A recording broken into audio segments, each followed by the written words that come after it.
Hey there, fantasy fan. Welcome to Versus, where I compare something to some other thing and see which thing is the best thing. Today, it's W.I.T.C.H versus Winx Club. Both are teams of teenage superheroes that transform into full-sized fairies to fight the forces of darkness.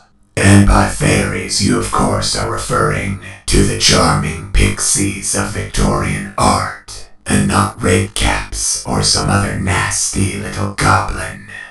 Well, duh. Let's start by looking at the main cast. The spunky red-headed leader of Witch is Will. She's got a fun, rebellious personality, and is the one who gives the team their ability to transform. She can also bring random to life. I bet she gets a lot of mileage out of that one. Next is my favorite member of the team, Irma, who's like awesome. She's funny, she's snarky, and she has power over water. Then there's Taurani, who's the smart one, I guess. If there's something smart to do, she's the one to do it. But that feels sorta situational in Witch. Also, she's a firebender. Cornelia is the obligatory fashion-savvy girly girl. She can control both lifeless rock and dirt, as well as living plants. And finally, there's Lynn, who's the artsy dreamer with her head in the clouds. And her power is air. Then there's Orby, who isn't in the show, so not really gonna talk about her. Sorry, Orby.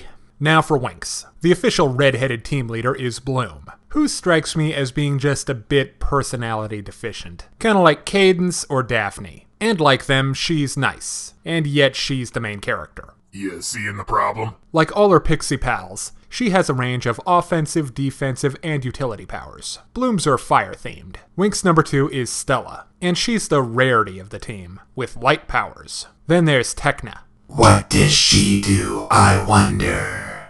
She's a technology fairy. That's a new one. And she handles most of the utility stuff. Flora's next, and she has poison ivy powers, and personality-wise, I think she's the nicest and most soft-spoken. Then there's Musa, who has music powers and a hip-hop attitude. Word. Finally, they keep adding Winx as the show progresses, like Layla, the Tide Fairy, and Roxy, the Animal Fairy. The thing that bugs me about Winx Club is that the personalities of the main girls don't vary quite enough. They have different interests, but they all seem to think along similar lines and react to stuff in kind of a samey way. The Witch girls all have very distinct personal styles and interests, and they just feel more well-rounded as characters. So the point goes to Witch.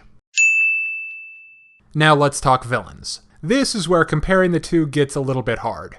Witch only ran for 2 seasons, while Winx ran for 6 seasons and counting. First up, the Witch girls face Prince Phobos, whose transcript from Mordor Academy probably looked like a D from Professor Voldemort in Dark Magic, a D from Professor Vader in Strategy and Command, and an A from Professor Sephiroth in Grooming and Hair Care, along with a personal letter from Headmaster Sauron instructing his parents to love him less. Next at bat is Nerissa, who leads an evil Psycho Ranger version of Witch. She's a distinct improvement over Phobos. With Winx, their most iconic enemies are the Tricks, 3 evil witches named Icy, Stormy, and Darcy. The idea of a trio of high school mean girls literally being wicked witches is funny at least. But Winx also fight a murderer's row of would-be Dark Lords, evil sorcerers, and distorted monsters. So I'm gonna call this one a tie. Now it's time for action, action, action. Now make no mistake, Korra could grind up Team Witch into pixie dust in under 60 seconds, but the witches still do alright. Their powers are visually cool and have a nice sense of impact. On the other hand, the Winx girls' powers feel more like low-rent special effects, and they don't have that nice pow when they use them. So I'm gonna give this point to Witch.